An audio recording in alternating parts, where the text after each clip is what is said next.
Hello everyone. I'm touring again in January, February, actually till the end of May, to discuss my last book, Beyond Order. There's still tickets available for a couple of venues. I thought I might bring those to people's attention today.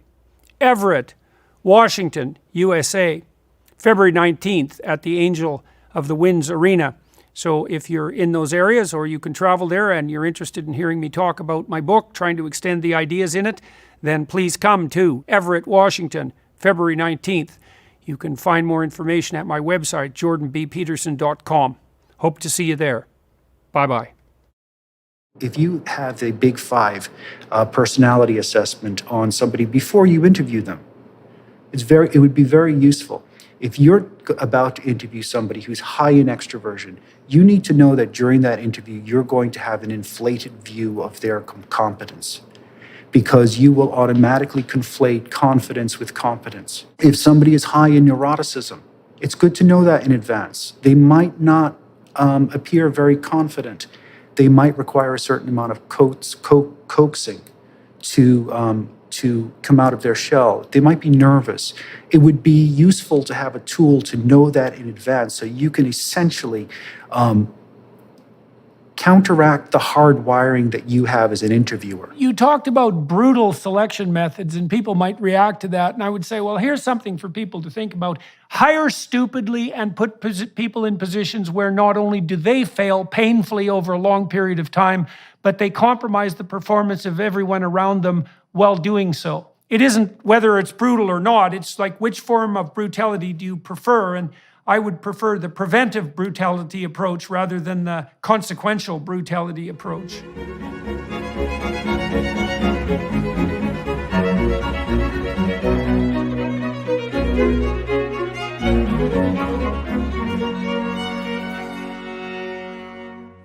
Hello, everyone.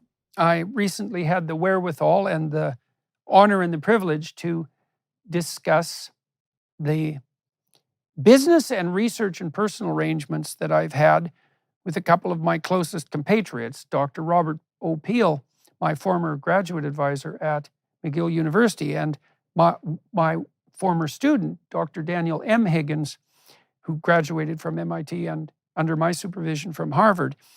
We walked through our business, professional, and personal relationships as they've unfolded through many ups and downs over the last 30 years. I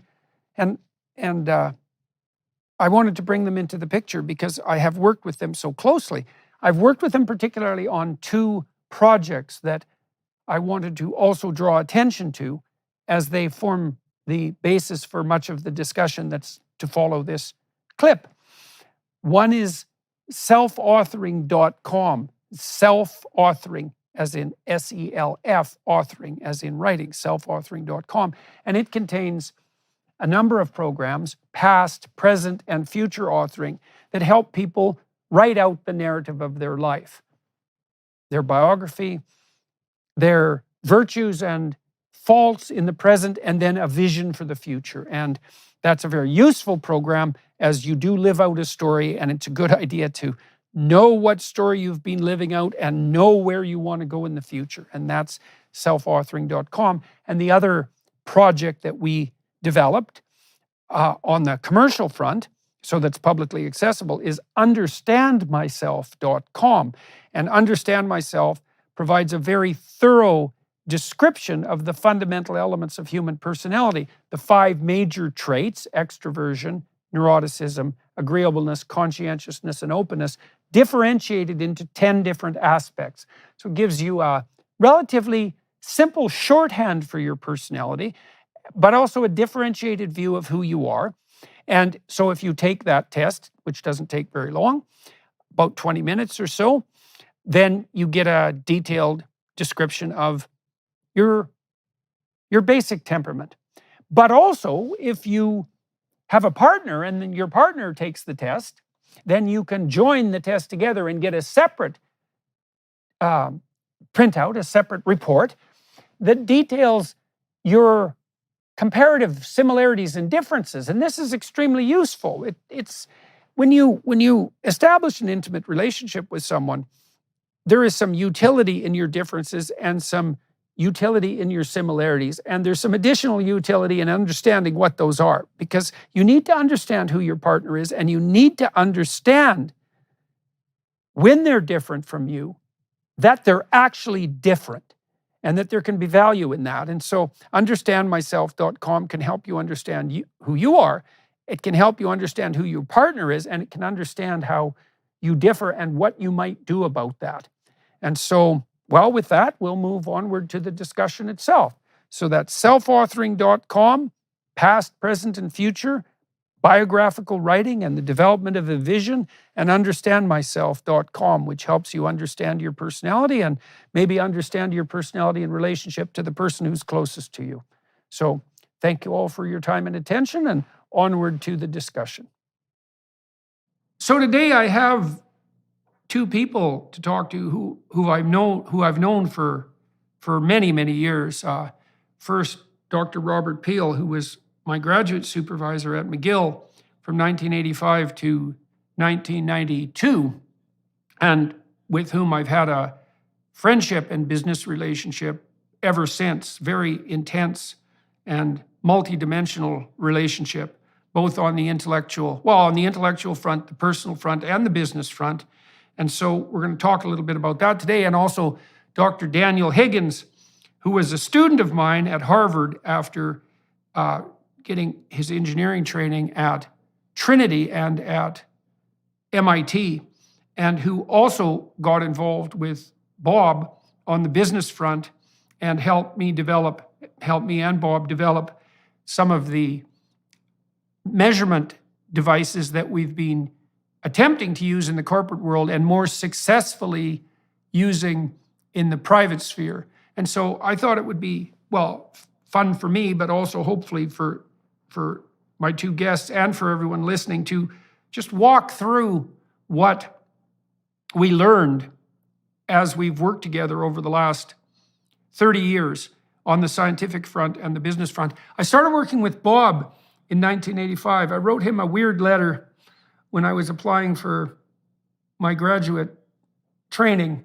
I'd finished my Ph.D. or my bachelor's degree in psychology, my second update really to my first bachelor's degree concentrating on psychology, and decided I wanted to go to clinical work. And I wrote him I applied to a letter that actually told people what I was like, which I'm sure scared off a hell of a lot more people than it attracted. But for some reason, it seemed to twig Bob's interest. And he called me one day. I really wanted to go to Montreal to study, and asked me if I wanted to come down and study alcoholism. We actually had a compatriot in common, a man I had met in Fairview years ago, the town I grew up in, happened to be a student of Bob's. And when the letter showed up on his desk, he asked this person, Dave Ross, if he knew who I was. And luckily I got a positive review, which was quite the surprise. So I really enjoyed working with Bob. What do you remember from the beginning of those days, Bob? Well, first of all, I remember the letter. And I remember that colleagues advised me that I should not select you as a graduate student. But it was exactly the non-traditional nature of what you wrote and the deep thought that was implicit in your statements that drew me to it. That, along with a basic instinct to be a risk taker, was the reason why I accepted you as a student. Yeah, well, I spent a lot of time thinking about that letter, because it was a calculated risk. I think I wrote, if I remember, and I can actually remember some of this, I think I wrote that I liked to drink copious amounts of red wine and could type like a mad dog. And I knew that wasn't exactly standard graduate school application letter language.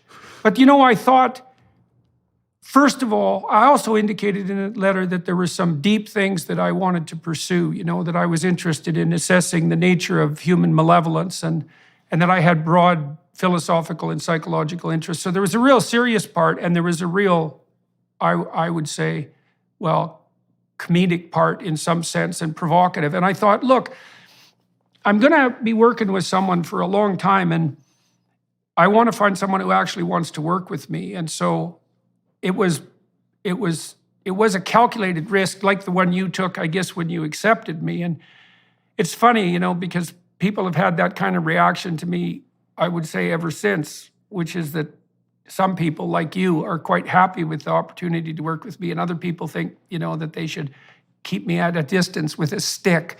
And I think maybe it's not obvious that the people in the latter camp are wrong. Anyways, so you called me up and asked me if I wanted to do some work on alcoholism, which wasn't really the specific field that I had evinced a tremendous amount of interest in, although I was interested in motivation. But we started to work on motivation for drug and alcohol abuse and on antisocial behavior pretty much right away. Why do you think our collaboration was so successful? Oh, well, it comes down to who you are and how many degrees of freedom you're allowed and the nature of the challenge. And challenges in front of you, Jordan, are produce great rewards. So I think it's as simple as that. Yeah, well, for me, I was really thrilled that I had the opportunity to come to McGill. I really wanted to come to Montreal. And then you were an ideal supervisor for me because you were very practically oriented, right? You had a great administrative hand. You had a thriving and unbelievably productive lab. How many papers have you published, Bob? I honestly don't know, George. 100 and a half, 200, something like that. Yeah, I think it's more than that, Bob.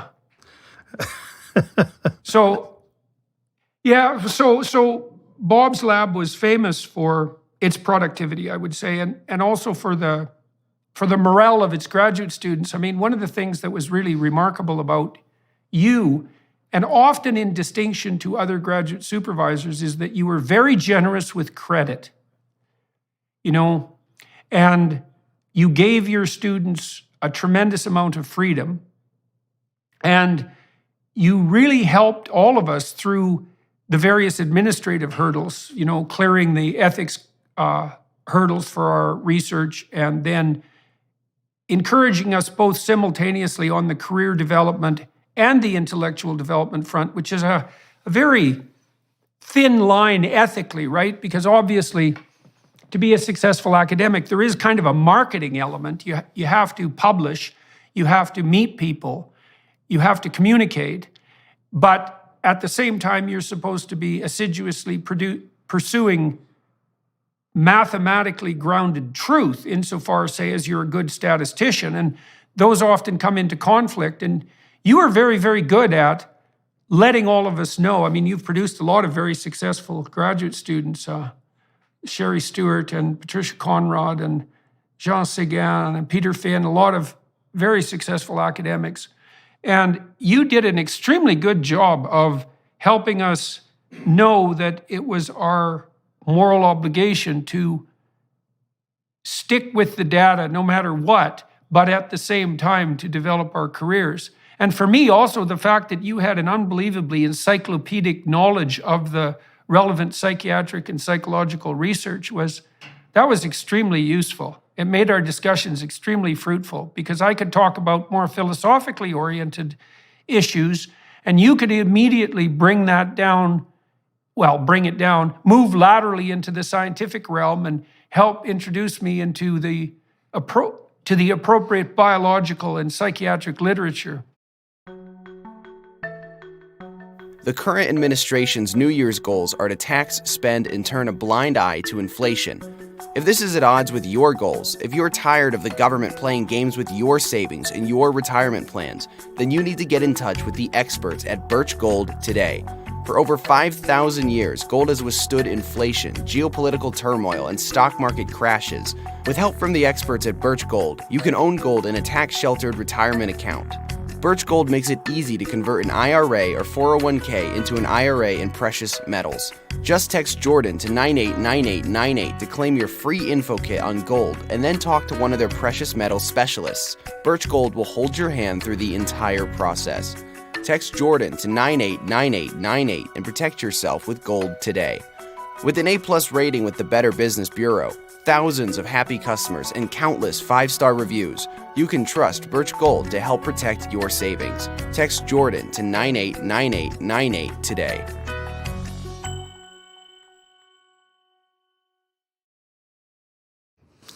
Two rules of thumb. First was accept good students and get out of their way. That is, just provide them with what they need to do what they're interested in. And secondly, if they have really good ideas, don't ask the bureaucrats. Just do it. Yeah, well, as we worked together, that got more and more difficult, and we could tell even back then that the university was starting to close in on its researchers, because when I first started working with you, the ethics committees, the so-called ethics committees, were kind of a encumbrance that whose dictates you had to please, but could in some real sense dispense with quite rapidly while attempting to stay in the proper ethical domain. But as we continued to work together, the constraints that were placed on our research became more and more onerous, and that's a process that's just continued and accelerated since then. But you could really see it coming back even in the late 80s. Yeah. No, it's true. I'm somewhat happy that I'm not there now, given the kinds of constraints that researchers have to go through. Yeah, well, it's so odd, because as we got more and more efficient at running studies, and this happened a lot when I was working with Daniel too, we got more and more efficient at running studies and designing them, partly as a consequence of being able to use computational power. And so we could do studies much faster. The bureaucratic impediments to doing studies multiplied to such a degree that it became more and more difficult to do them because there were so many hurdles that had to be leapt over before you could even begin the process of an investigation. And so it's really hard on people who are quick-minded and sharp, because their orientation is to do interesting things as rapidly as possible, and then to be confronted continually with a bureaucracy that works out counter purposes to that certainly ensures, at least to some degree, that anybody who's fast and sharp just wants to get the hell out of there. Yeah. Because, you said this is so cool. One of your management principles, and this is a good thing to pursue on the front of the joint relationship between scientific endeavor and entrepreneurial endeavor, you said your management principle was to hire really good people, students, let's say, and then get the hell out of their way. And one of the things I really admired about you and never stopped admiring you for, and you were a great model in this regard, was that you were, your students had areas of expertise always that you didn't share. Like Seguin, for example, was a near professional musician. You tended to take in a lot of students who had non-traditional backgrounds in some sense in relationship to psychology. And I never ever saw you, what would you say, engaging in a turf war for intellectual preeminence with any of your students if they were operating in an area of expertise that wasn't your area of expertise. You were always able to maintain like a calm authority and never be threatened by the fact that you were willing and capable of bringing people around you who knew some things you didn't know. That is a great management principle. Well, less a principle and more a realization that they were all brighter than me. Yeah, well, that remains to be determined. So we started working on alcoholism. That was really useful for me because alcohol, unlike most other drugs, doesn't really target a specific brain area or set of neurological receptors. It flows through the brain like water. And one of the consequences for me was that meant that I really had to delve deeply into biological neuroscience, because alcohol essentially affected every physiological and neurophysiological system in the body. And so part of what I learned to do at McGill, apart from developing a certain degree of statistical expertise, not my forte, by the way, was to delve deeply into the biological literature. And you were very interested in biological psychiatry, so that was extremely helpful. Yeah. Remember that paper we did on genetics for the U.S. Congress? Yeah. I was amazed at how quickly you were able to grasp that literature. And that was a very nice piece of work. Yeah, well, it was one of the things that was great for me at McGill. There's this idea in psychology of construct validation. And the idea is, how do you determine if something that's abstract, a psychological concept, let's say, like neuroticism or self-esteem, how do you know if that's real rather than just sort of a metaphor or a linguistic placeholder? And one of the answers to that is, well, it's real if it's a pattern that makes itself manifest across a variety of different modes of measurement. And I had been reading a lot of psychoanalytic material and mythology when I came to McGill, which definitely put me in a minority. And then as a consequence of having the biological frontier opened up, especially with people like Jeffrey Gray, I started to see parallels between the deep biological literature, hard neuroscience work and animal experimental work that was done on rat brain functioning and on the neurochemical front. I could start to see real deep parallels between that and the mythological material that I had been reading. And that was really what I started writing my first book when I was at McGill, Maps of Meaning, and pursued that a lot while I was working with you, sort of as a side project. But it was an attempt to integrate all the biology I was learning about with the mythology. We were also studying antisocial behavior at that point, and this sort of segues into my relationship with Daniel, and we'll get to that, or our interrelationship. So Bob and I were working with the sons of male alcoholics who also had an extensive family history of alcoholism, a very specific population. That eventually became essentially impossible as the dictates came down from above that half our research subjects had to be female, which was a real problem for our research enterprise because we were actually researching a particular kind of primarily male psychopathology. And our subjects had to be young men who weren't alcoholic, who did drink, who had alcoholic fathers, alcoholic grandfathers. So they had to have an alcoholic father, and at least another close alcoholic relative, male, and not an alcoholic mother, because that would have exposed them in principle to fetal alcohol syndrome. And we were looking at the biological basis of the proclivity to alcoholism. And we were interested in the role of disinhibition in that, right? So you might say, well, one of the reasons people might drink is because they're biochemically responsive to alcohol in some manner that's either directly rewarding, like cocaine, or anxiety reducing, like Valium and barbiturates. But another possible hypothesis is they're just not very good at impulse control. And so an impulse would be a biological impetus that wants short-term gratification, like lust or hunger or thirst or the desire to breathe, for that matter. And obviously you have to abide by those dictates or you die. But if you only fall prey to them, then you're impulsive, and that dysregulates your medium to long-term survival. So we're interested in impulsivity. Bob and I started to investigate the neuropsychological literature. A lot of people at McGill were working on the assessment of so-called prefrontal cognitive ability and had developed a lot of practical tests for brain-damaged people to see what focal cognitive deficits they had as a consequence of their neurological condition or their brain surgery. And we started to apply that to the analysis of antisocial behavior, right? And Jean Séguin was very much involved in that. So what got you interested, Bob, in the realm of antisocial behavior?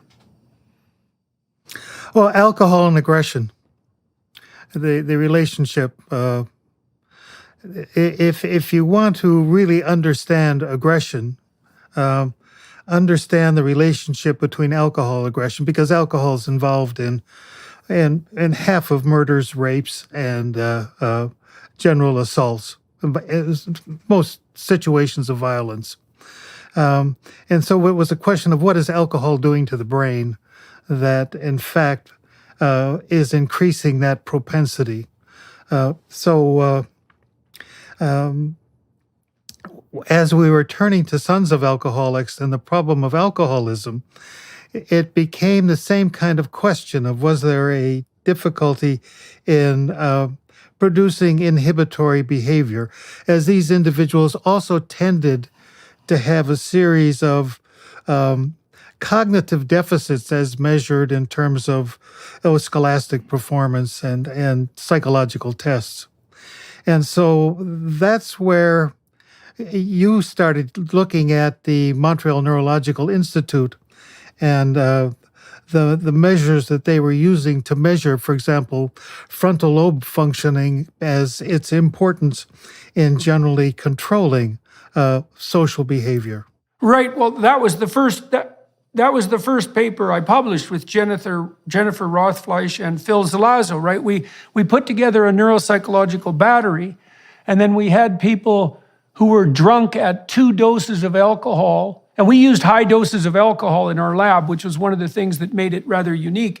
We looked at the specific patterns of neuropsychological deficits that alcohol produced. And alcohol doesn't interfere with things like vocabulary understanding or color perception, but it has a walloping effect on the ability to move information from short-term storage into long-term storage, even at relatively moderate doses. And it really interferes with complex motor coordination, although it doesn't suppress, let's say, it doesn't lengthen reaction time per se, simple reaction time. It had no effect on it all. That's right. So we started building a neuropsychological battery, first of all, to see what the nature of the overlap between criminal and aggressive behavior and the proclivity to alcoholism was, but also trying to investigate why alcohol made people aggressive, because it is one of the few drugs, and your research was part of what it demonstrated this, that alcohol actually does make people more aggressive. I remember a study we discussed that you devised where people were put into a bus aggression task, I think, where they were asked to administer shocks, electrical shocks of a certain duration and intensity to their competitors in a game-like scenario, low levels of shock, and they weren't actually shocking a real person. That was a sham. But one of the hypotheses was that people who were drunk just didn't know what they were doing. So if I remember correctly, you had the drunks, the people who were alcohol intoxicated, write down or otherwise record the level of shocks that they were administering and the duration to make that conscious. And what happened was that actually made the drunk people more aggressive rather than less. So it wasn't merely a matter of alcohol-induced stupidity. There was real facilitation of aggression that seemed to be associated with something like disinhibition. Mm-hmm. Indeed. We even tried to pay them not to be aggressive, and found out that works very well with people who generally have higher IQs, but not with individuals with lower IQs. Yeah. Well, the thing is, people in their real life, in some sense, are paid not to be aggressive when they're drunk. And the way you get paid to not be aggressive while you're drunk is by not getting in trouble. And that certainly doesn't stop people. It's worth just dwelling for a moment on the statistic that Bob cited. We did a lot of reviews of the relationship between alcohol and aggression. And I think you could make a pretty strong case that almost all sexual assault and a tremendous amount of general interpersonal violence would just vanish if people weren't overly alcohol intoxicated. There's a massive relationship between drunkenness. Half the people who commit murders are severely intoxicated, and half of the victims of violent crimes are severely alcohol intoxicated, right? Indeed. It's always been amazing to me that when we talk about sexual assault on campus, we talk a lot about sexism and toxic masculinity, and not very much about the fact that it's almost all alcohol fueled. At least half of it is, Jordan. Yes, right. At least half of it is. So you and I were also talking at that point about entrepreneurial ideas, because I guess we both had a bit of an entrepreneurial bent. And one of the things that was always noodling away at us was whether there was anything that we could do that might constitute the grounds for the construction of a business. And I remember we talked about the possibility of investigating treatment for hangovers on the pharmaceutical front and went down that rabbit hole for a while. But we never really, at McGill, we never really settled on an entrepreneurial idea. I think one of the ideas that we had discussed too was to start a consulting business to help people who had health problems do an objective review of the scientific literature bearing on their particular health problem. And that's still a good idea, although we never did do it. And well, anyways, after I was at McGill, and I think Bob and I wrote 15 papers together, which was something of a record at that point for a graduate student and advisor collaborator. I was thrilled to receive an appointment to Harvard, which was quite the event. And I went down and started pursuing the same line of research in some sense that I was pursuing with you, but it had become increasingly difficult. The National Institute for Alcoholism and Alcohol Abuse, which in principle was designed to facilitate research, kept making it impossible to bring people into the lab and actually give them reasonable doses of alcohol. I mean, I remember by the time you and I were done our research, we were having to keep our damn subjects in the lab for like 6 or 7 hours after we got them drunk.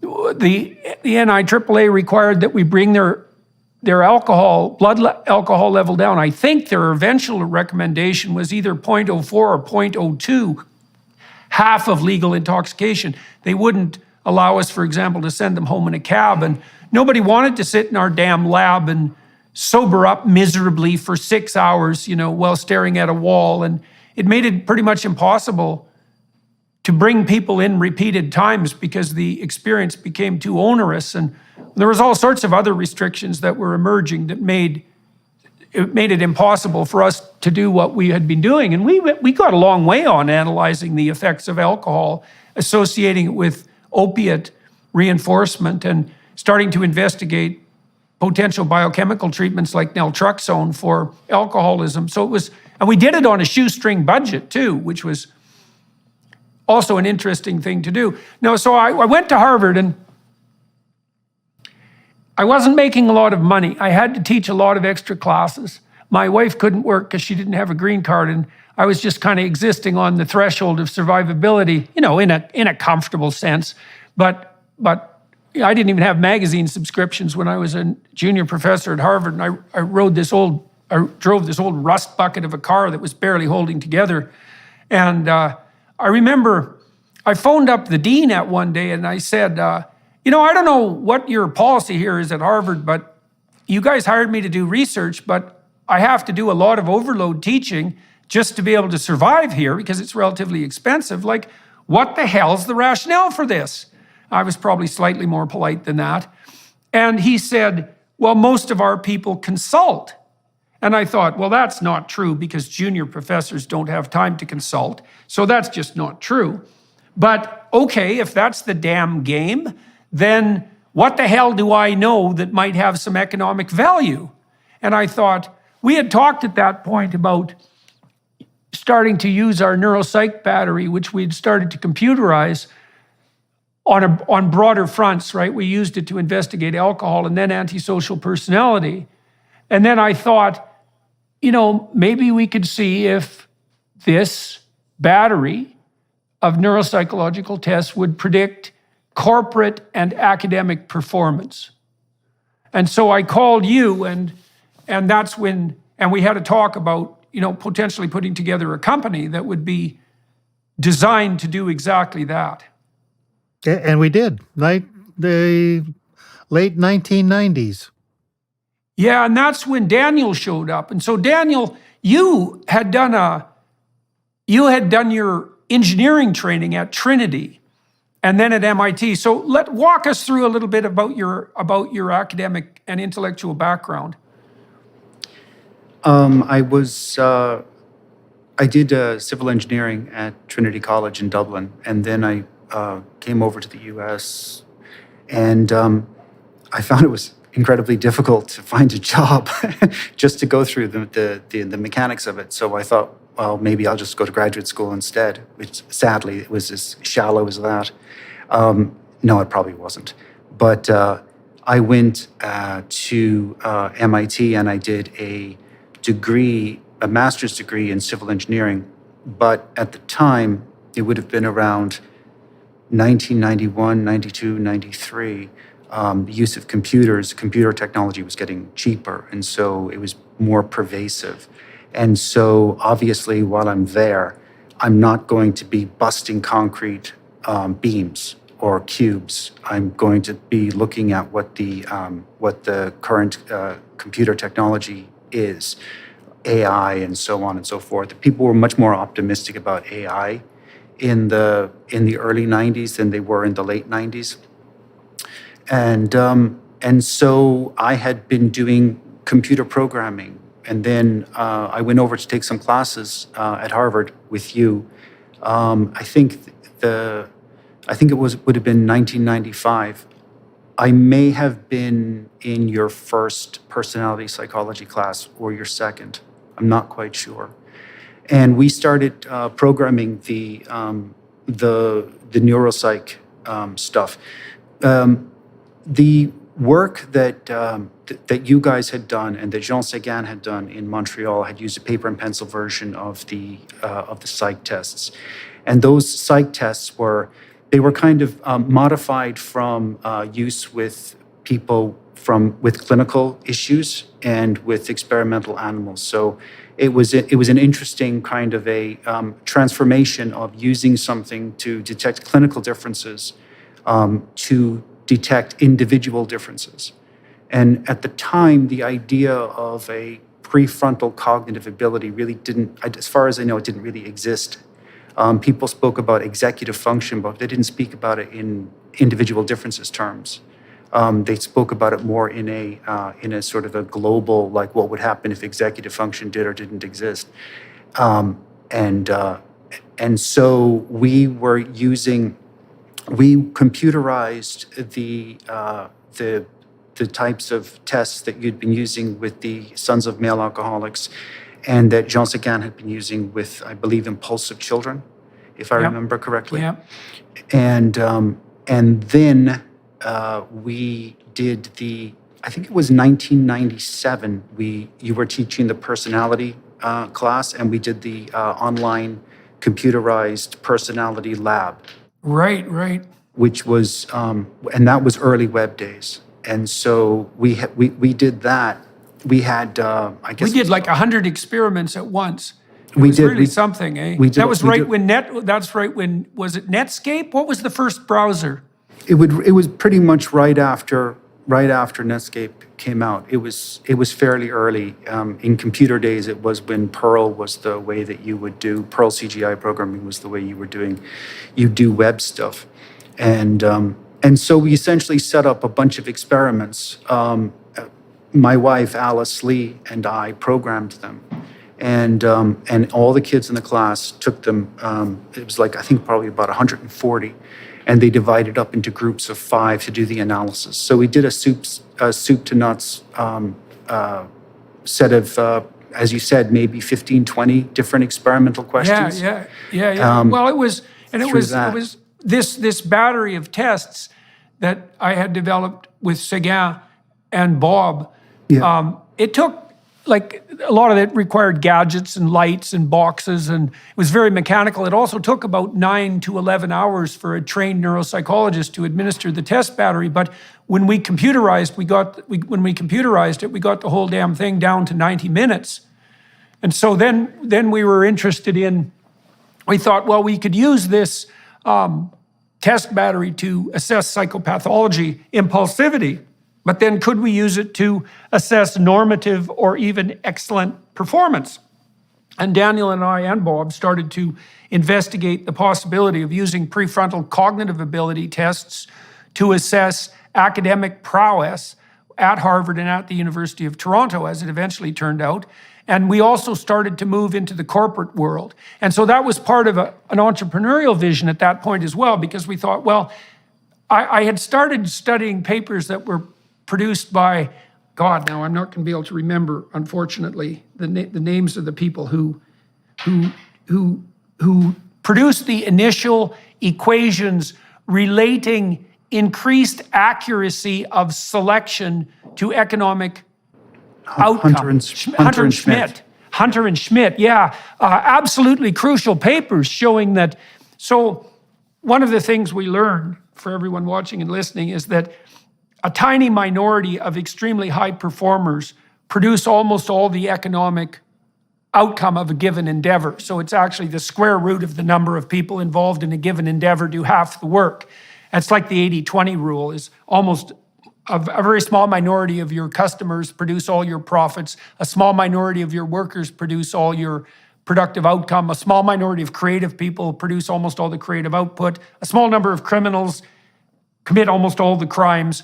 And so what that means is that if you can tilt your selection methods, your hiring methods, towards the upper end, even a small amount, and thereby increase the number of extremely top performers that you have in your organization, the economic payoff to that is unbelievably dramatic.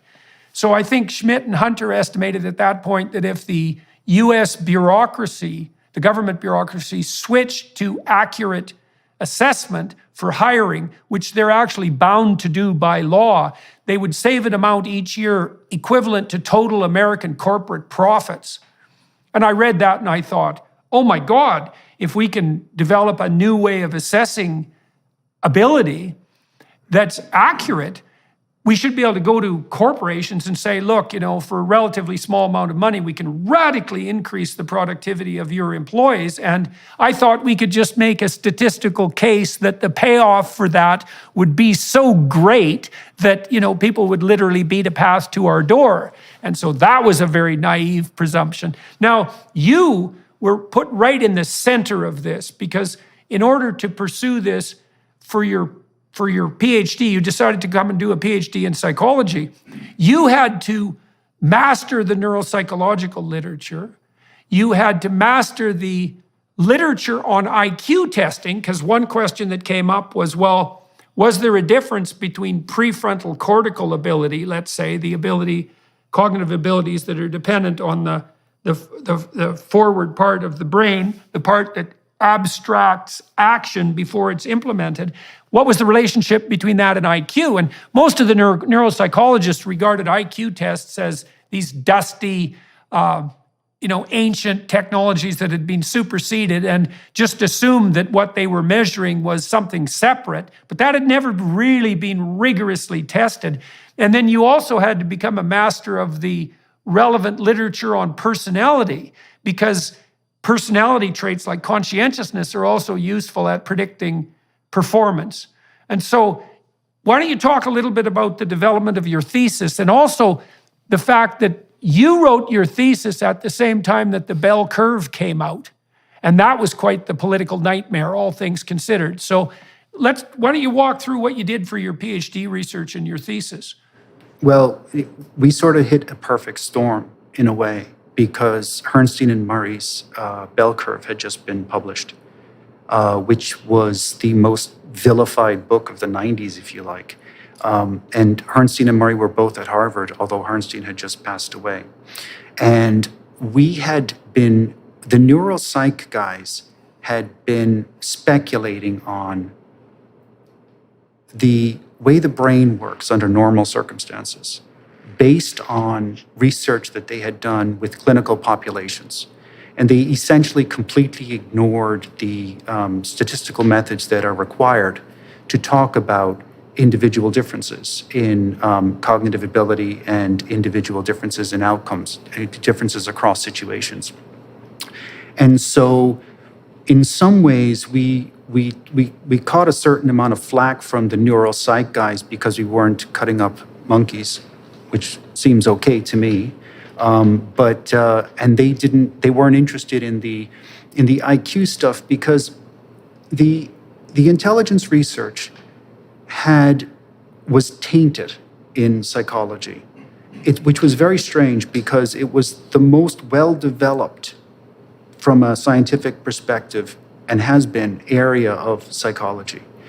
And the tools that people used throughout psychology, personality psychology, for example, were developed by the early intelligence researchers. Charles Spearman developed factor analysis, and it was later enhanced by that gentleman from the UK. I've forgotten his name. But in Thurston, is it? I believe so. Yeah. And so it was very weird for somebody coming into psychology from engineering to look at the situation and see, well, the most rigorous research programs that I can see in this is probably going to irritate experimental psychologists a bit, but I don't know how else to put it, were despised. The area that those things, that was essentially despised. And a lot of academics in psychology were trying to figure out how to essentially throw stones at intelligence research, even though it would be like that meme where it's like nobody, nothing, and then Jerome Kagan, IQ tests are biased. It was that opportunistic. It just to come out and make a statement against that. So suddenly, I found myself, and you did also, being with the pariahs when we didn't even know that there was such a situation. Yeah, it was really weird, because in existence. We were driven to 100%. No, we were driven by two things. Like, first of all, we had an entrepreneurial curiosity about this. But Bob and you and I were driven, I would say, apart from that, 100% by nothing but the desire to try to find accurate predictors of measurable performance, academically and industrially. There was not only was there no political agenda, as you said, we didn't even know a political agenda existed in some real sense till you started writing your thesis and the bell curve issue blew up. And we were also people might find this interesting. So the neuropsychologists had really claimed that what they were measuring with their specific tests was something completely independent of IQ, or at least importantly independent of IQ. And then as we delved into the IQ research, and you took the forefront on this endeavor, Daniel, we realized that all cognitive measures converge to a single factor. And that really means all. Right. It means you can't come up with go ahead, Daniel. If you're speculating about the higher cognitive functions, like Alexandre Luria's the higher cognitive functions of man, and if you're working in that tradition, and you want to speculate about that in intact humans, you're like 2 questions away from G, essentially. Right. You're like, well, how does this manifest itself in the real world? Well, it manifests itself in individual differences between performance. Okay, and what do those things have in common? A lot. They're all positively correlated with each other. Right. You're at G. You bake, congratulations. It's 1904. You've just rediscovered the G factor.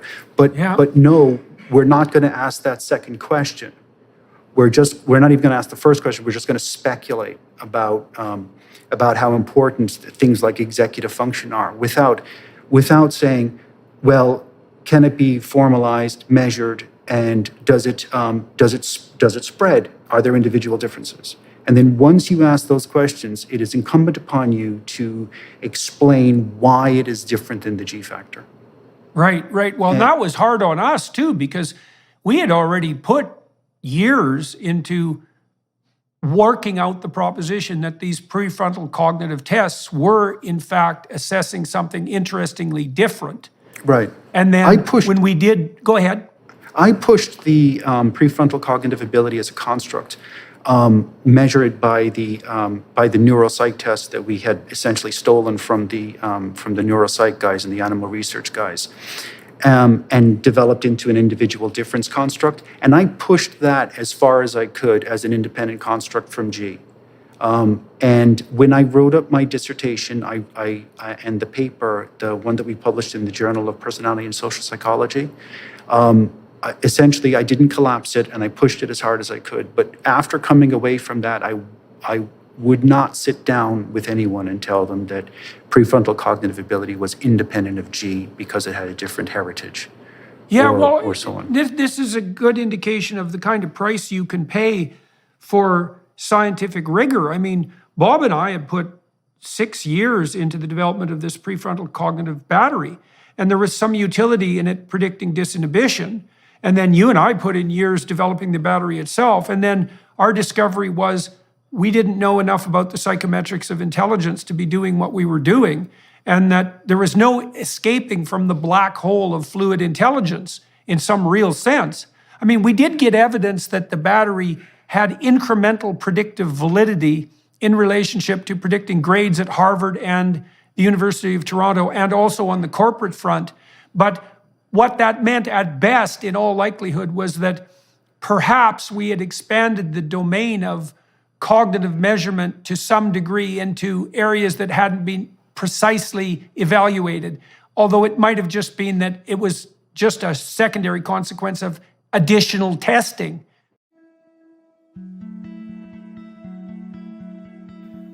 With the start of the new year upon us, what better time than now to start building a habit of prayer? Just like physical exercise, daily spiritual exercise is critical to your well-being, especially in a world where attacks on faith and religion are happening all around us every day. Hallow, the #1 Christian prayer app in the US and the #1 Catholic app in the world, helps you maintain a daily prayer routine. It's filled with studies, meditations, and reflections, including the #1 Christian podcast, The Bible in a Year. Download the app for free at hallow.com/Jordan. You can set prayer reminders, invite others to pray with you, and track your progress along the way. Make this year your year for spiritual growth and peace. Get an exclusive 3-month free trial at hallow.com/Jordan. That's hallow.com/Jordan.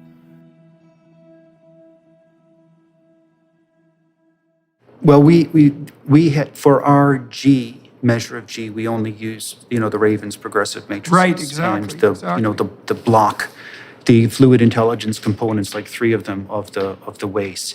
So a real intelligence researcher like Ian Drury, for example, that's his name, isn't it? Yeah. Ian Drury. He would say you haven't tapped G at all. You've only taken 2 or 3 subtests, and he would basically want to define the whole thing. But anyways, one of the things that you said at the time was every psych experiment should use IQ tests, and that would have been if that sort of maxim had been used from the start, we probably wouldn't have been as naive as we were about getting away from it. That's not to say that executive function and prefrontal cognitive ability are reducible to some magical construct in the sky, it's just to say that in psychological research, things just don't fall along the nice little neat theoretical lines that you build your career around, that it's messy. Right. Yeah, well, what I concluded at that time was that every psychological experiment run that involves analysis of the differences between people should, by what would you call universal fiat, be required to use both IQ tests and likely personality tests, because we have these basic constructs, general cognitive ability, which is a walloping measure, and also pretty decent measures of temperamental proclivity. And they're really basic, the same way the elements in the table of the elements are basic physically. And we shouldn't be talking about any other constructs in psychology until we can be absolutely sure that we're not just remeasuring constructs that have already been discovered. And that is kind of disheartening on the psychological front, because both IQ and the Big Five, I mean, you can argue exactly about the parameters of the Big Five still, but fundamentally they're such black holes that they tend to suck in every other bit of research and invalidate it in some sense. Like, I mean, I remember we looked at the self-esteem literature, for example, and concluded pretty rapidly that self-esteem was nothing but low neuroticism with a bit of extroversion thrown in. And there was no need for the self-esteem construct at all. And I mean, that just obliterates the careers in some real sense of the people who are proposing these alternative constructs as real. The other thing that happened, Daniel, when we were working together, was that The multiple intelligence and practical intelligence people, especially at the Harvard School of Education under Gardner, were beating their drum extremely loudly. And Gardner was proclaiming that what had always been regarded as talents, there's multiple talents, let's say, although they might be united to some degree by G, that he proposed renaming talents intelligence and then pursuing this multiple intelligence idea, which was really just a political scheme right from the beginning, because he never developed a single instrument of measurement. And that was scandalous from our perspective too. It's like, what the hell are you doing? You're talking about multiple intelligences in the face of all this documentation that intelligence is actually a unitary construct, and you can't measure it at all. And now you're putting this forward as the basis for some kind of educational doctrine. That was also politically shocking. Well, Gardner had written a book on the emergence of cognitive neuroscience. And in that book, I don't recall the title of the book, he identified faculties in the mind that the neuropsychologists that cognitive neuroscience had uncovered. And then that was a successful book. His next book after that was Frames of Mind, which is his multiple intelligences book. And I think that what he essentially did was, there's a very weird thing amongst academic psychologists. I've always found this striking. The people that they value the most are the people who are the most intelligent. You can see this in the way they interact with their students. They're unaware of it many times, but it's quite noticeable. But then, as I said, they don't like the whole idea. There's a presumption that, I think it might be, if I may be a bit Freudian about it, there might be an unconscious recognition that they're conflating intelligence with value as a human. Right, with moral virtue. With moral virtue, just with value. And that leads them to see this conflation everywhere, even though other people aren't doing it. I personally don't consider people to be more valuable if they have a higher IQ score. But I think that there may be some sort of guilt at the bottom behind that. I never really understood it. So what Gardner did was he plucked the construct intelligence out of the psychometric realm. And in the psychometric realm, intelligence and IQ are very clearly understood. There are very clear procedures for having these phenomena appear as construct in your statistical analysis tool set, to put it as precisely as I can. But he just took that and said, reducing, if I remember correctly, it was something along the lines of reducing the sort of prospect of a young person down to one number, an IQ score is unreasonably cruel. He offered. Right. Well, Stephen Jay Gould was making the same kind of arguments, right? In the mismeasurement of man. What Gardner didn't do, and he should have done, and I would criticize him ethically on this one, is he didn't explain that he was using a well-defined individual difference psychometric construct. And he was tearing that from that domain and essentially appropriating the term for his own rebranding of the faculties. Without carrying through with the required research that would be necessary. You want to call your frames of mind intelligences?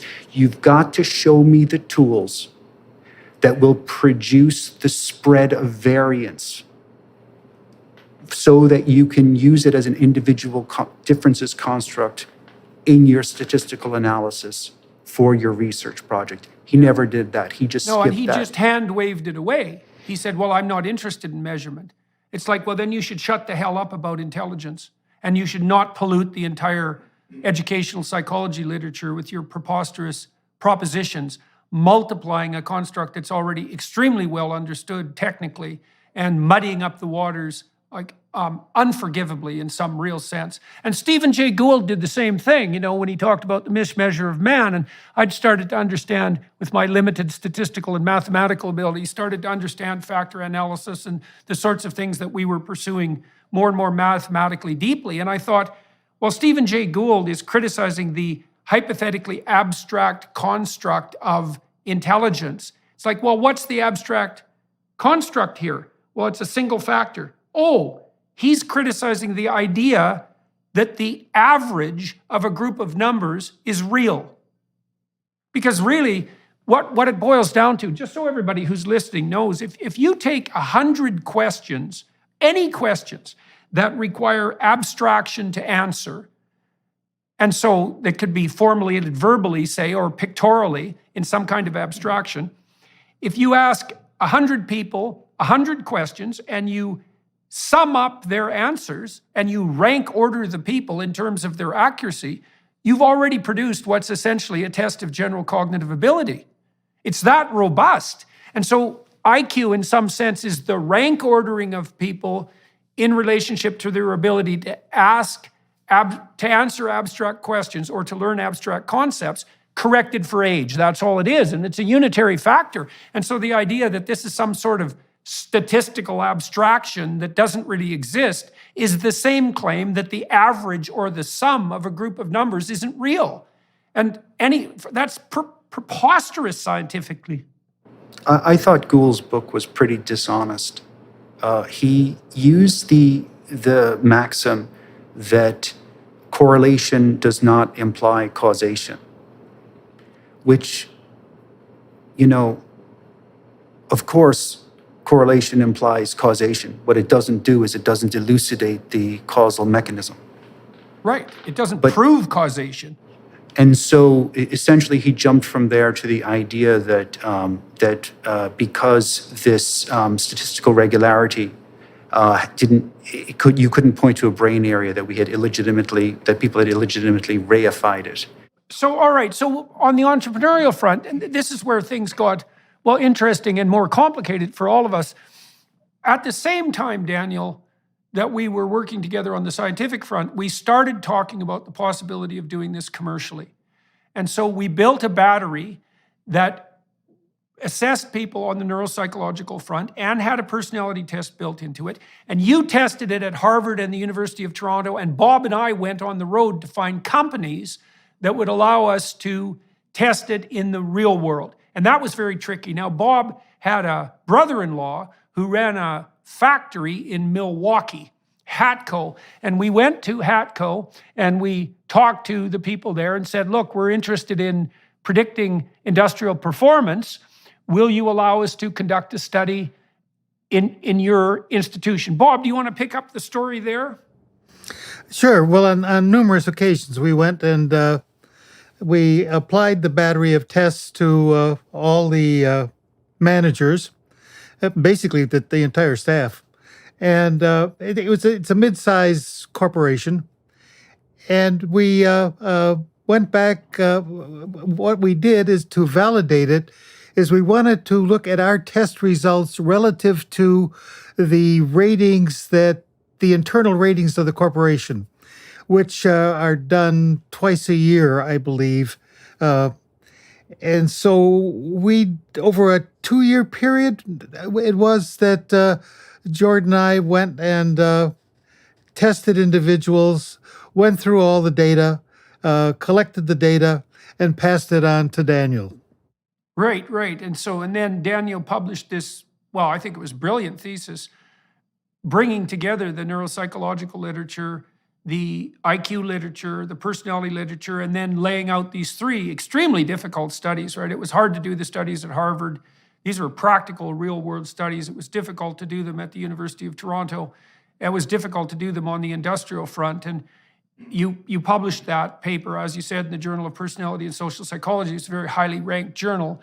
And I remember the reviewers of your thesis, even though they weren't necessarily politically aligned with this research protocol, let's say, were uniformly extremely positive with regard to their comments on the quality of the thesis. I remember that a couple of them had told me afterwards that was one of the best theses they had ever read. And it was something we had very much thought about and still do talk about from time to time, making into a book. One of the things that was so lovely about working with you, Daniel, and something I like about engineers, is that you virtually never said anything you hadn't researched right to the damn bottom. And, if you're a computer engineer, you have to build something from the code level up and it has to work. And one of the things I really liked about you as a graduate student was that I knew if you didn't say a lot. I had students who were a lot noisier than you. But if you ever said something, I knew perfectly well that you had bloody well investigated it right down to its atoms, and you knew the entire logical sequence of ideation that produced that conclusion. Remember, for example, you referred to John Galton a fair bit in your thesis, and you actually went back into the original writings and familiarized yourself with Galton in a manner that was, well, that distinguished you completely from anybody I'd ever met who talked about Galton at all. Your thesis was really a masterpiece of depth and courage and clear thinking. And so, anyways, we started. Oh, I had a side question for you. Why the hell did you switch from engineering to psychology? Like, you came over to Harvard and took my class, and I don't remember exactly. Did you start working with me when you were still an undergraduate as an undergraduate project? Why did you come over and start working with me? I mean, you were a perfectly qualified engineer, and on the computational front, you had an immense potential career set out in front of you. Well, I had been reading Carl Jung and Sigmund Freud and Alfred Adler and stuff like that, and I had taken I audited a psych course at MIT, so I went over there to take your personality psychology class. And then I went up and talked to you afterwards and said, this is interesting. What do you do? Shall we do something together? And you said, yeah, sure. Why don't you construct this instrument to help us, I believe, code reactions of people who are in an alcohol experiment with the computer. And then it just went on from there. Then we did the first version of the neurocognitive battery. Then before we went to HATCO, et cetera, we redid it to make it more intuitive and easier to use. You remember the summer in, I think it was 1998, you and Alice and I were in Porter Square working on that, stuffing ourselves with pastries in the mid-morning. Good times. And yeah, right. Well, that was just at the dawn of the point where all this stuff became possible on the computational front. So right. That was exciting too, to learn how to do all that. Right. Oh, just to clarify something, it wasn't the people at the JPSP said that the submission was well written. It was the people at Harvard that gave the positive feedback. I don't think you should besmirching the people at JPSB by suggesting that they thought there was anything particularly special about my paper. Right. No, it was the reviewers of the thesis at Harvard. No, that's right. Yeah. All right, so we started, then Bob and I, once your paper came out, we could calculate the economic return that would be available to companies if they used our test battery. So basically, what we showed was that on the managerial front, if you were scored highly on the neuropsychological assessment, so which is something like an elaborated assessment, or no, something like a variant assessment of fluid intelligence, and you were high in conscientiousness, that you were much more likely to be a successful manager, and that what predicted on the line worker front was more purely just conscientiousness. And that was in accordance with the relevant industrial organizational literature, which we also had to master at the same time, right? Because we were trying to find out what were valid predictors of industrial performance and to calculate the economic returns on that. And we armed ourselves with a set of scientific facts. So what Bob and I and you decided to do was to go out into the corporate world and try to sell these tests. And the pitch was, we can assess your new employees within about an hour and a half. We can tell you who's going to be a good manager, who statistically more likely. We can identify a pool of people who are statistically more likely to be high performers as managers and as line workers using slightly different measurement techniques. And the economic payoff of that is going to be like 500 times as much as it costs you to do the testing per year over the hypothetical 5-year period of their career. And we use that 5-year period because people tend to switch jobs. And so in our naivety, we presumed that if we could go out into the corporate world and say, look, here's something that you could do that is really inexpensive, that will generate a lot of money, that people would just fall all over themselves to do it. And so, Bob, you and I went on the corporate road for, 5 years, do you think? Trying to sell these damn tests. And what was the consequence? Zero. Experience and traveler points, pretty much. Right. I recall our trips to Chicago, Phoenix. We even went to a National Football League team and tried to sell them the test, and they were very interested. But well, they were using IQ tests, eh? yeah, but the big problem with them was they figured they would have difficulty getting the players to sit down and actually invest an hour and a half at any one time. Right. Yeah, well, it turns out that the better quarterbacks tend to have better general cognitive ability, tend to have higher IQs. Yeah, so that was also our first encounter, Bob, with the realities of human resources. And we used to joke, Bob and I met a tremendous number of women employed in HR named Debbie.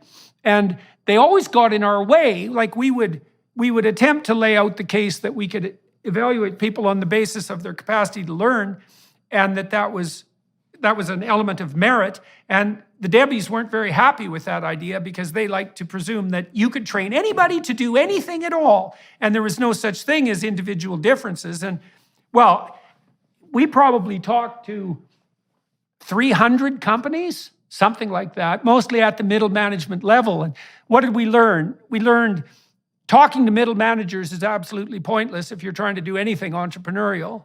Well, we learned that if you're a middle manager, go ahead, Bob. We were Debified. Yes, exactly. And I think that's been replaced by the epithet Karen now. And so other people obviously encountered more Karens, but we encountered a lot of Debbies. And so, well, we learned that talking to middle managers about anything entrepreneurial wasn't going to fly. And the reason for that was that most people in middle management are not risk takers at all. And so if you go to them and you say, look, we've got this new thing that could have a spectacular outcome, all they hear is, I could get in a lot of trouble if that goes wrong. And the only question they really want to have answered is, who else is using this? And that was so interesting sociologically, because I didn't realize at that point how much people relied on consensus to make their judgments instead of logic. Like, as naive scientists, we assumed that if we just went out into the business world armed with our statistical arguments, we could demonstrate incontrovertibly the economic utility of this approach. But then we assumed that people were motivated by economic utility, that they would be rewarded for taking a risk, that they would understand the technical arguments, and that would guide their decision-making. And every single one of those presumptions was wrong. Yeah. So we didn't sell any of those tests. Not really. Not till we started working with the Founder Institute. And that was like 10 years later. Well, and the experience I had trying to demonstrate to pharmacists and to pharmacies, we did studies with pharmacies who made medication errors, serious errors, and were able to demonstrate that on this battery of tests, those individuals who made the errors compared to a control group of pharmacists scored significantly poorly, particularly in something like working memory, because they just weren't able to keep a lot of things in their head at the one time. And a pharmacist's job is one which is very dependent on being able to keep in mind that they're filling a prescription at the same time that they have to deal with a customer, at the same time that there's a phone call. There's all of these situations that are occurring. Anyway, our tests were really appropriate in being able to raise red flags about individuals who were going to have trouble. And so we even talked to large pharmaceutical chains at the directors of personnel level. And the issue is they didn't like our tests, A, because of the time, and B, because there was no face validity. Right. They didn't look like, yeah. They didn't look like what a pharmacist was doing. Right. Yeah, and so that, as Bob pointed out, that's known as face validity. The test looks like it's doing what it says to be doing, and lots of accurate psychological tests don't have that quality. So we also started to understand more about the political landscape on the corporate front in America, and also why innovative technologies are difficult to get adopted. I mean, first of all, if you're going to go out and sell something to a corporation, you have to actually talk to the people who can make decisions, and that is not an easy thing to do, and that's almost never middle management. And before people think that I'm down on middle managers, I should also point out that they have every reason to be leery of risk. So I remember one company that we dealt with, they were growing by like 100 employees a month. They couldn't keep up, and they really needed a technology to screen their applicants before interviews, and our technology was perfectly situated to manage this. But we wanted to charge them, I think it was $30 a test or something. I think they had a budget of $5. And we said, look, we just can't do it for $5. There's just no utility in this whatsoever for us. And we already demonstrated that you'll get like a 500 to 1 return on investment at the price we're charging. Why the hell wouldn't you do it? And they said, well, look, we get evaluated on how much we spend per test, and some other part of the company will be rewarded if there's more productive people. So we bear all the responsibility for the risk and get none of the reward for the outcome. And I thought, well, oh my God, that's fatal. And so many companies are set up like that. Like, you're not going to get your HR people to be incentivized to hire better employees if they get punished for taking risks when they're assessing them. And so, well, we learned a lot about how the corporate world functioned.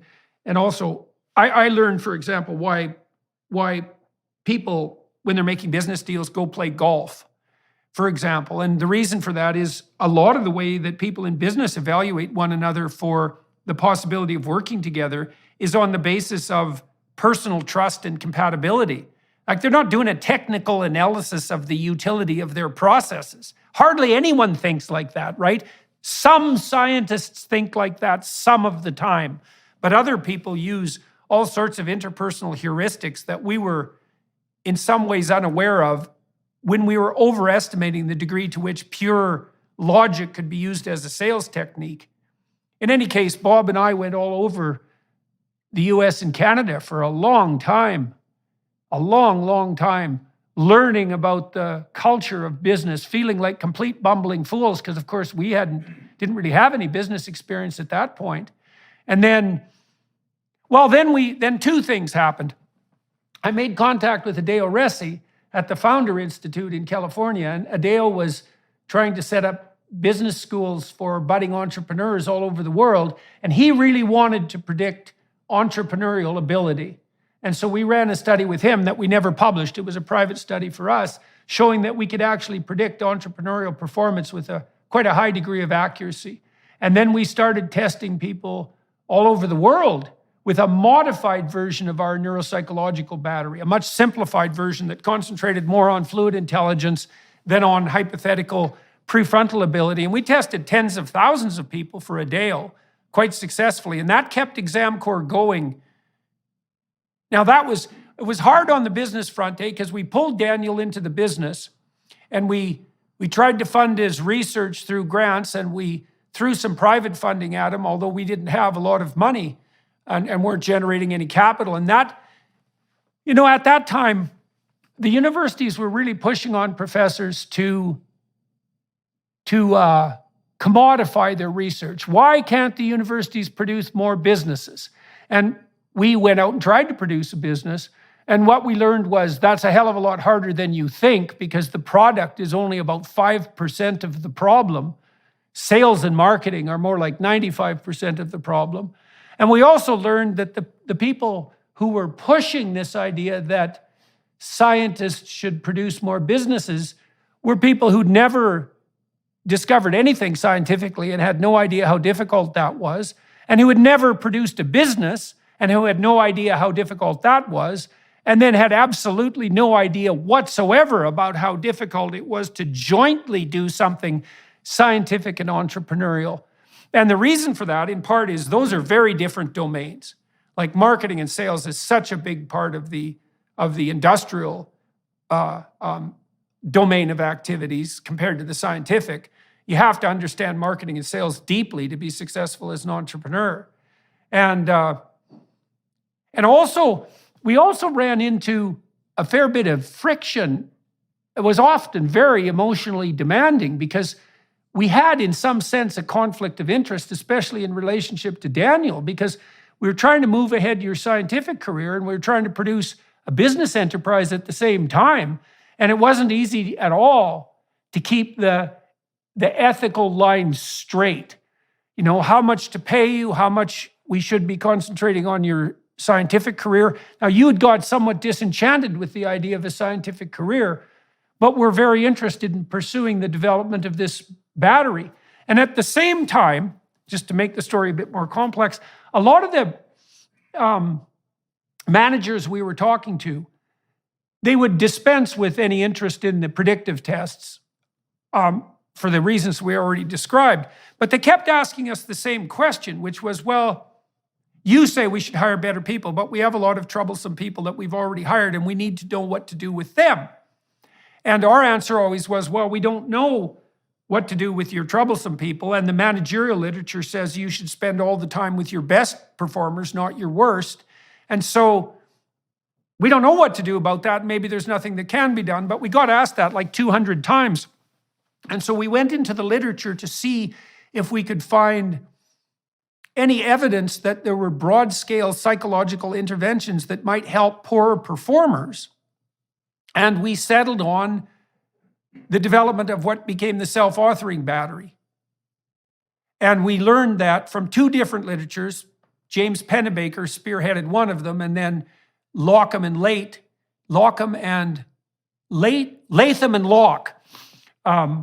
Gary Latham, did that in the goal-setting domain in the industrial organizational psychology. We found out that if you had people write about the complexities of their life, autobiographically or in relationship to their future, that they would perform better industrially and their mental and physical health would improve.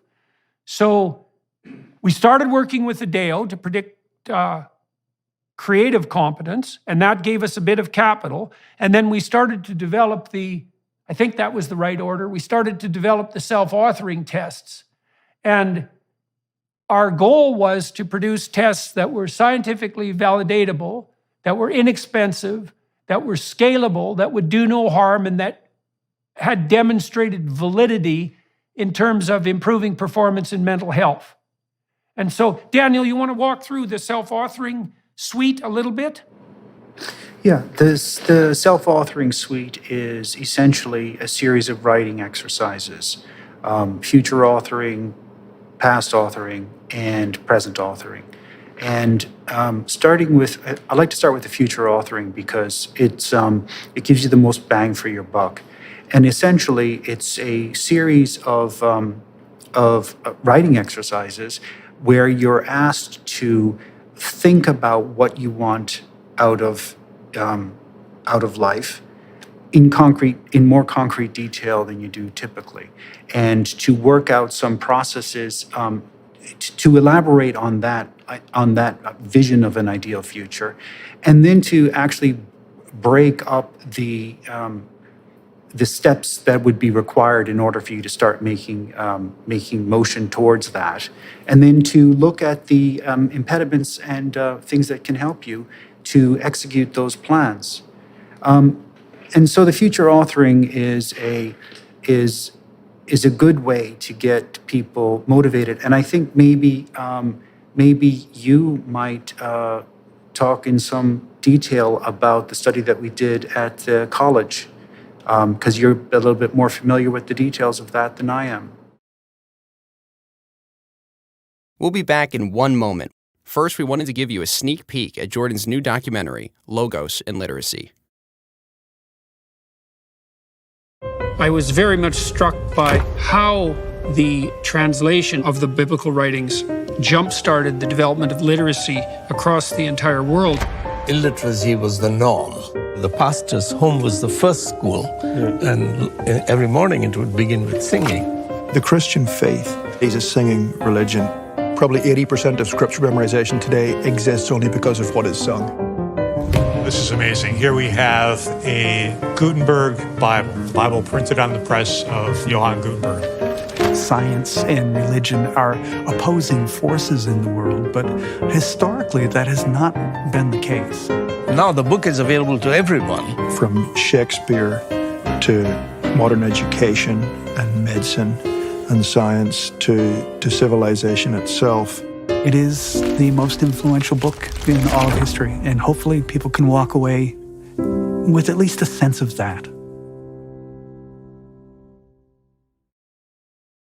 Yeah, well, we did 3 studies.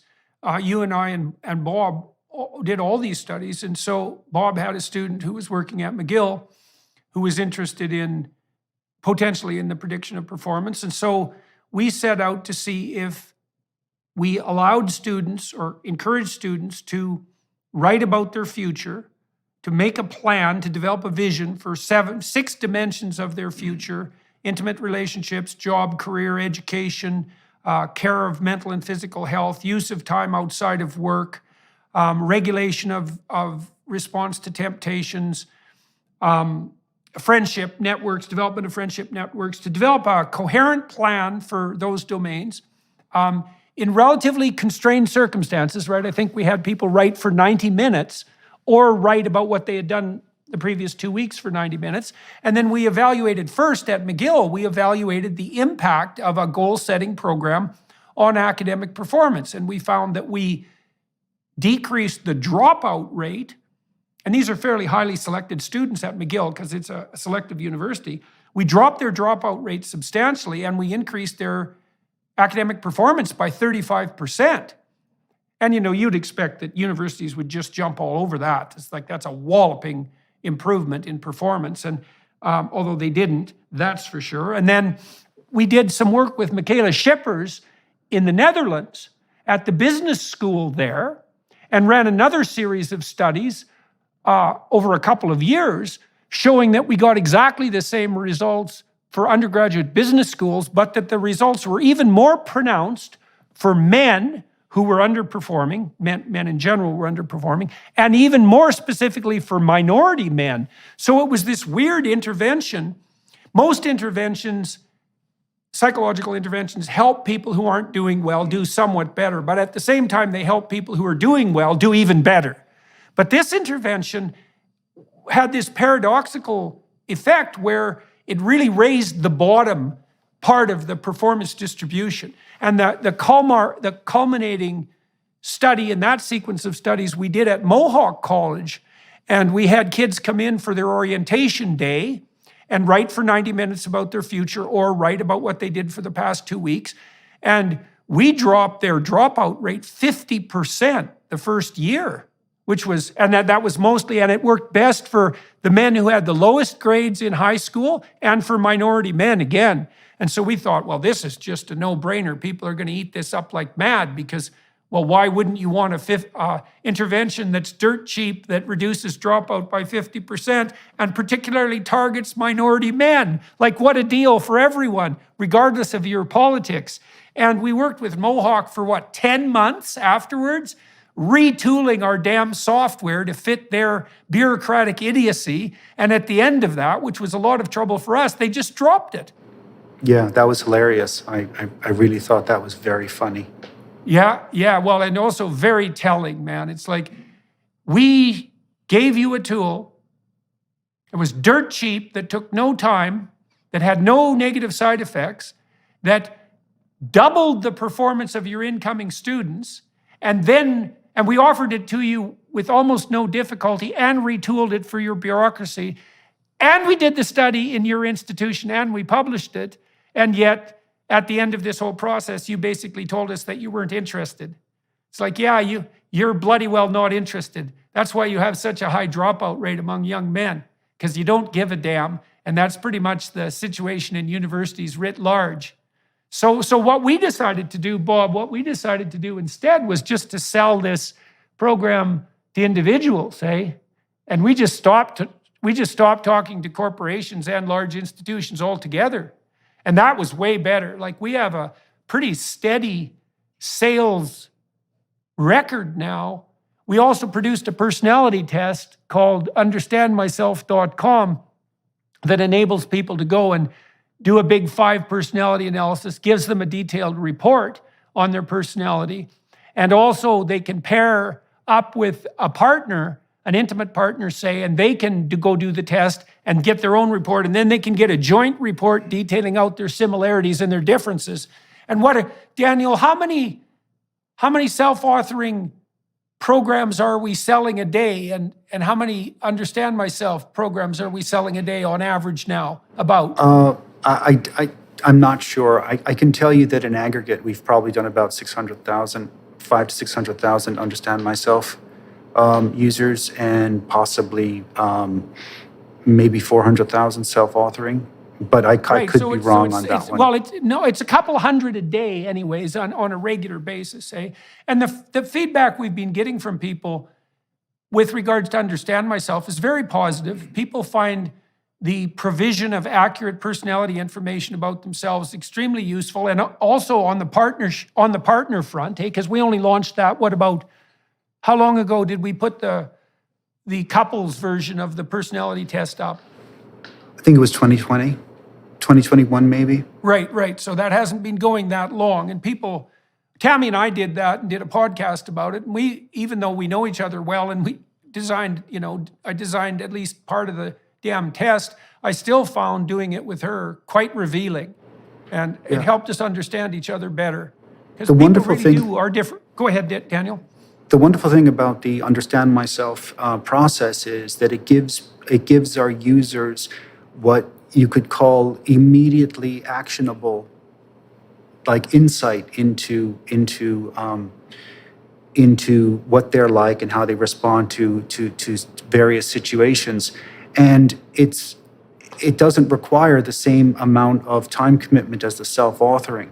So it's actually quite a pleasant experience. And I won't say that for, let's say, the past authoring.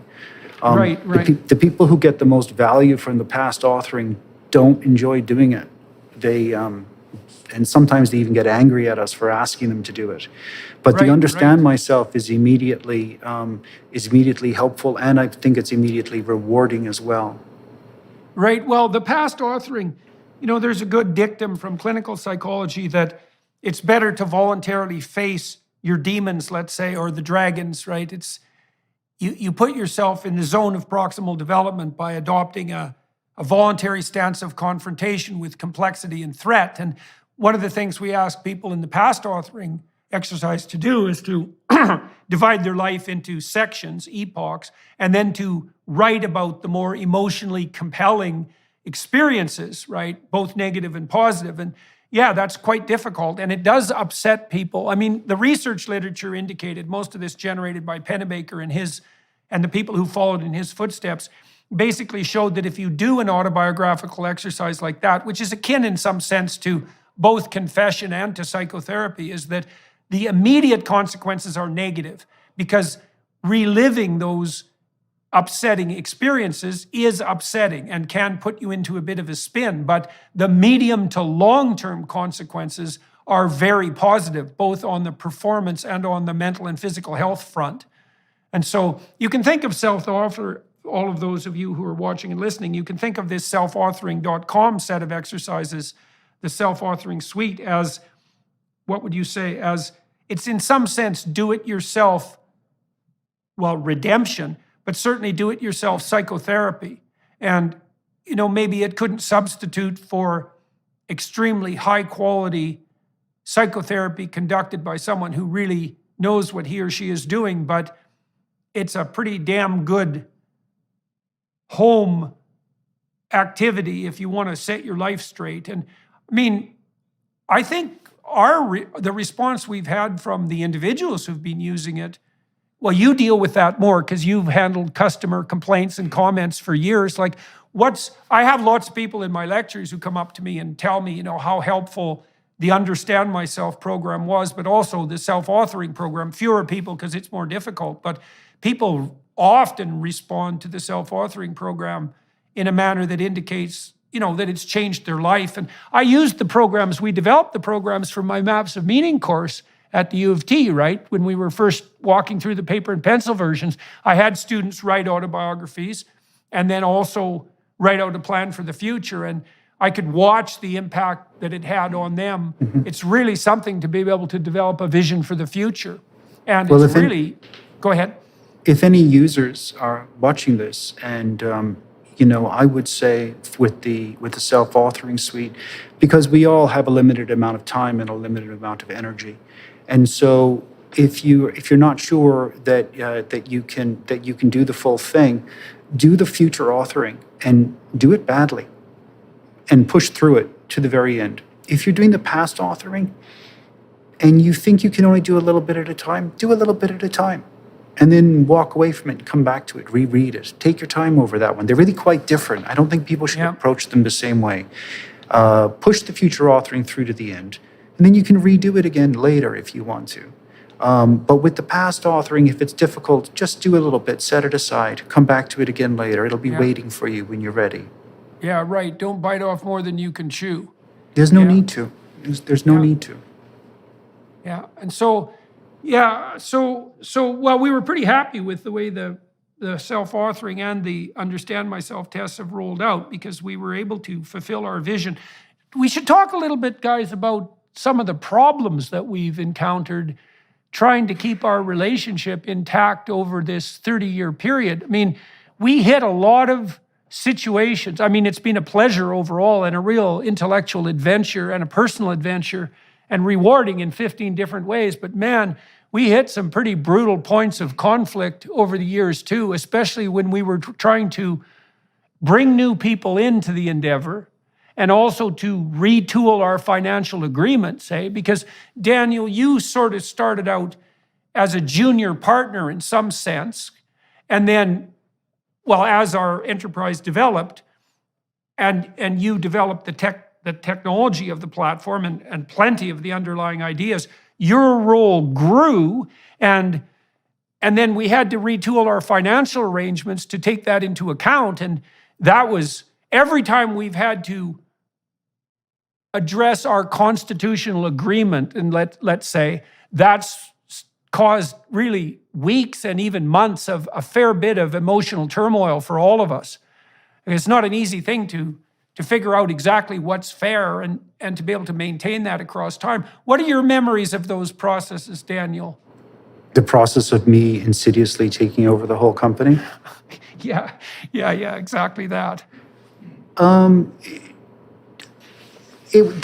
Generally speaking, we had to go through these. All right. So one of the things that I didn't want to happen was I didn't want to be involved in a failed company. And from my intuition was that if we took on funding from outside, and we tried to grow the way companies tend to do, that we would be dead in 6 months if we didn't have something significant happening on sales. And I was always attracted to the small business model rather than the big shot venture capital sort of story. And so that basically required us to do the work ourselves. And I guess what happened was, when we first started, I think there was kind of like a basic presumption was that we would be sort of doing this the way most businesses do it. They get funding, they hire people, they pay them, and so on. But approaching it as a small business thing, where all of the partners are doing the work, the partners that are doing the most work exclusively on it are the ones that are taking on the most risk, if you think of the opportunity cost. And so that basically required, over time, recognizing that and then deciding that it would, the first thing was, is it right for us to try this small business approach where we do things ourselves, or should we do the funding route? And then B, what's required in order to make it so that everybody involved is going to be sufficiently represented as a player, if you like, based on their risk. And I think it was difficult, I think, because a good deal of the stuff that happens neither you nor Bob would see it happening. You would be giving a lecture, and I would be pounding my head against the keyboard because I can't find out what this ridiculous bug is, or whatever the case may be. And so it wasn't easy for everyone to see exactly what was going on. I had a pretty good idea what was happening because just about a lot of the stuff outside of the business, outside of the sales things, which I wasn't part of, was happening through me. And a lot of the renegotiations happened after we had decided that the rubber chicken route of going to conferences and so on wasn't going to work. So, and so that was it. And I think that a lot of that was basically, I suppose you could say it was driven by a certain aggressiveness on my part. I thought it was necessary, and I tried not to be too aggressive about it. And essentially, you guys graciously kind of acquiescing to my requests. I think it was more like in a way. honesty on your part in two ways, eh? So the first honesty, and this was really interesting, I'm probably more market and sales oriented, Bob probably is too, than you. And I mean, that's kind of how it's laid itself out in the company. And so we would be more expansive. We had a more expansive proclivity on the sales and growth front. And Bob and I learned this too, because we did consider going down the venture capital route. And so that route is something like, well, you have an idea and you test it and you get initial funding from family and friends and so forth. And then you're ready to launch your idea broadly into the world. And so you bring in venture capital, you hire a whole bunch of people, you try to build your company into something that has a staggering sort of valuation, and then maybe you go public and you cash out and you have your margaritas and you sit on the beach in Guadalupe, if there's a beach there, for the rest of your life. And that's your vision. And you were very much opposed to that practically, but I think there was an ethical element too. And Bob and I got quite deeply into the whole venture capitalist and tech incubator scene, both in the US and Canada. And what I realized eventually was that it was almost all scam, that mostly what these so-called tech incubator companies were doing was hype. Now, I'm ambivalent about that because I have some real respect for marketing and salespeople, where you have to communicate about your product and push it forward. But the degenerate element of that is a kind of narcissism, right? And we got tangled up a couple of times with tech incubators who were working with some of the junior people that we tried to work with, who filled their heads with visions of a $400 million initial public offering and this immense amount of wealth, and failed entirely to educate them about the fact that if you really wanted to start a business, you should go out and find some damn customers, because that's the hardest part of a business. And you were very good at continually insisting that we didn't do that, that we kept our vision, I wouldn't say small, but not grandiose. And you were also extremely good at letting us know when the financial arrangement we had worked out was no longer sufficiently motivating for you to be wholeheartedly committed to this project. And I would say, of the three of us, I mean, you've staked your life on our business enterprise to a larger degree than either Bob or I have, by a substantial margin. And, we needed to know when you needed to be properly compensated for that. So I don't think that was aggression. Bob, what do you think about, what did you see as the major challenges in keeping our enterprise going and our relationship over the last 30 years? And why do you think we're able to do it successfully? Well, I think we basically listened to Daniel and understood what the issue was. We need to be anchored to reality. And Daniel was that anchor, and the anchor wasn't being sufficiently rewarded. Yeah, well, you were the one in some sense that paid the most price for that technically, because as Daniel's role in the company grew, proportionately, your ownership of the company shrank proportionally. Mine did to some degree, but not as much as yours did. And so, I mentioned at the beginning of the conversation that one of the reasons I really enjoyed working with you and thought it was such a privilege at McGill was that you were very, very fair and judicious in your distribution of rewards and credits. And, you showed that same rather largeness of spirit, let's say, when we had to undergo these renegotiations. And well, that's obviously worked out very well for everybody that we've been able to serve with these programs, but also for the three of us, because this is, especially over the last 4 or 5 years, this has turned into a very robust and reliable business. And so, Daniel, I don't think it was aggression. That's not how I look at it. Like, I really think it was a form of the same kind of rigorous honesty that you've brought to the programming enterprise, because you've produced an unbelievably reliable system. Like, I don't think we haven't lost any data, and I don't think we've ever been offline except when the Microsoft servers crashed. And so you brought that integrity of purpose to your intellectual endeavor on the academic front, and then to your engineering, but also to you had an unerring eye for what the difficult but appropriate path forward was on the business front. And so that's been extremely useful. And luckily, as Bob pointed out, we had enough sense to pay attention to that and to adjust when that was necessary. It got very challenging again when things kind of blew up around me and I got sick, because both of you ended up dealing not with me so much as with my proxies.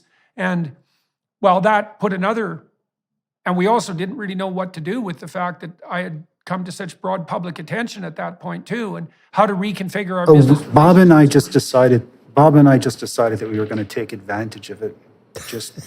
We have meetings where we talk, hey, Bob, have you contacted Jordan lately?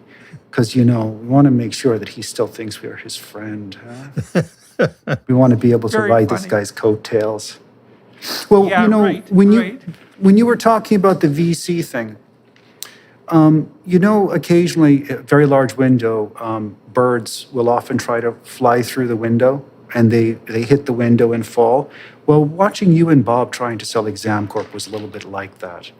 And so whenever somebody said, oh, hey, this is let's do a business plan, let's do this, let's do that.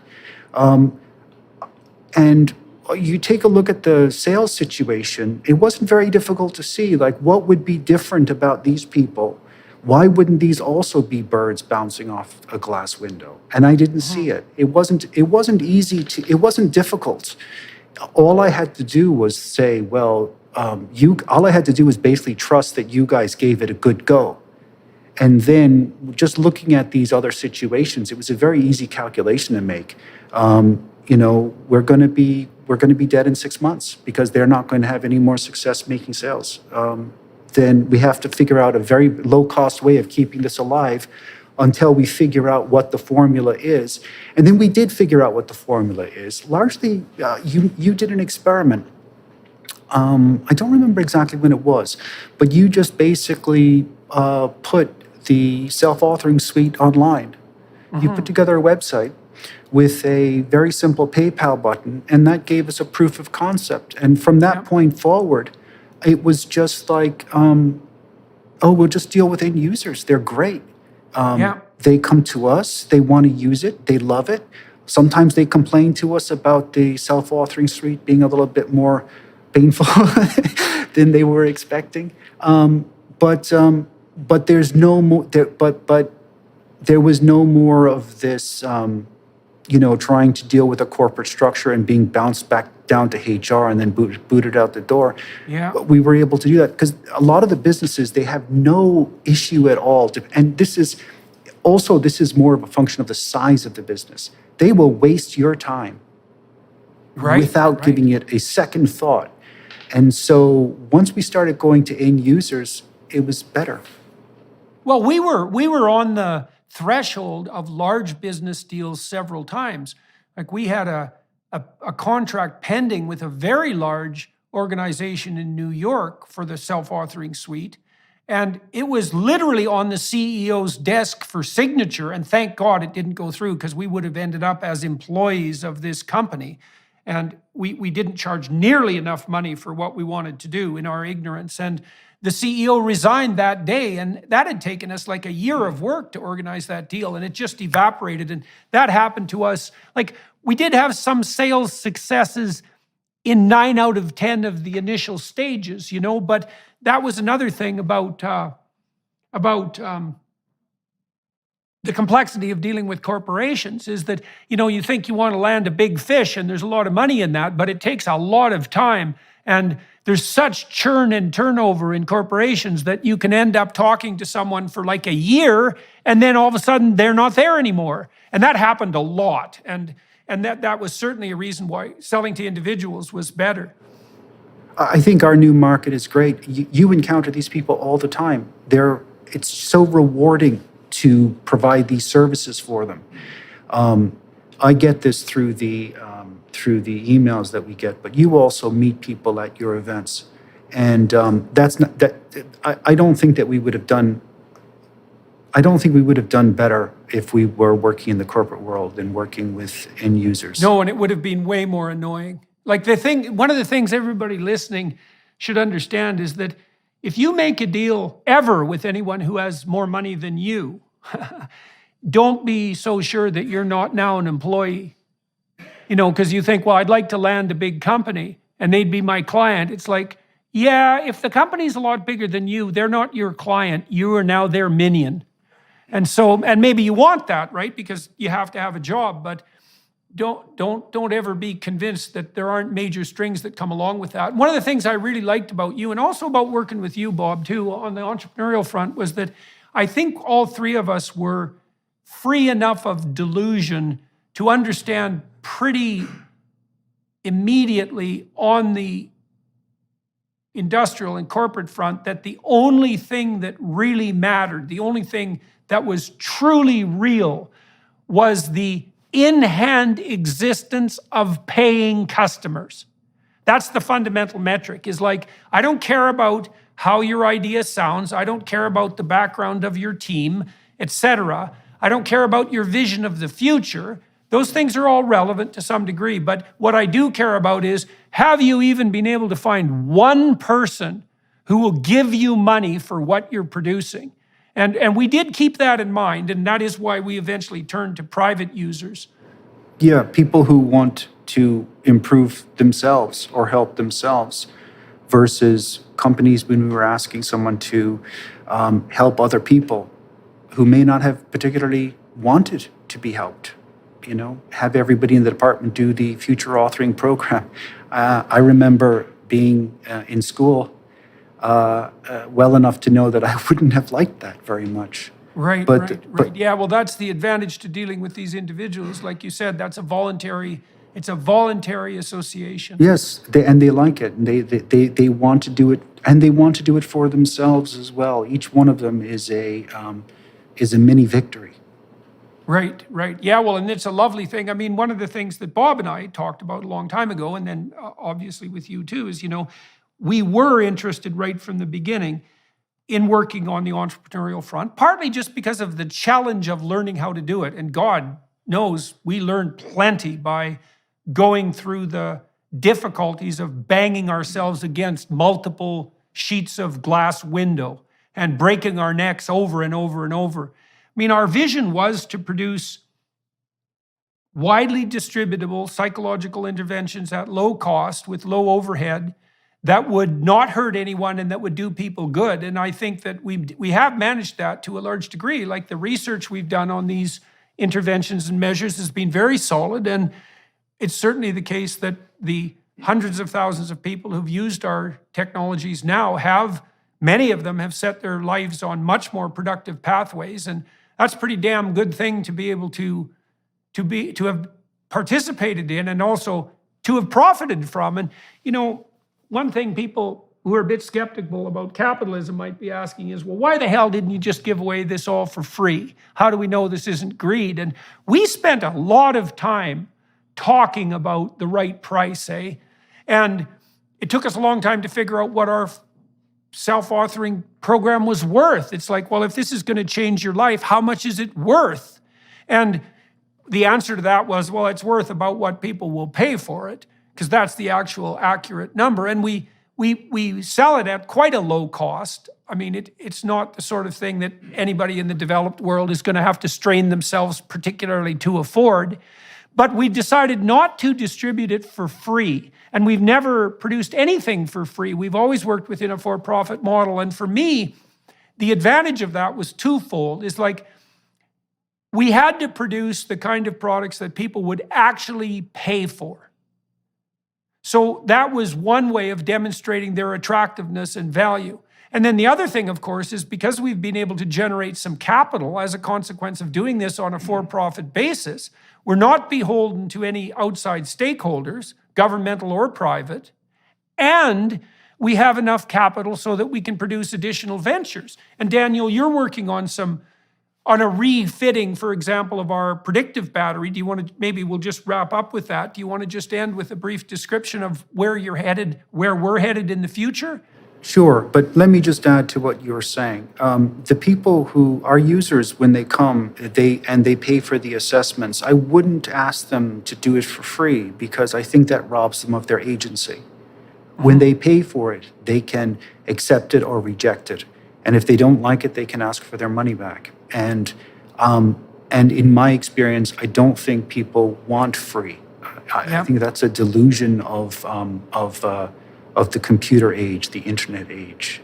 But I could be wrong about that. No, I think that's right. I mean, it's the case often that if I do offer content for free, say, that people clamor to be involved in some manner that allows them to reciprocate. That's the thing, is people have a powerful drive for reciprocity, eh? And so if you offer something to someone for free, well, first of all, it begs the question, who the hell's the product here?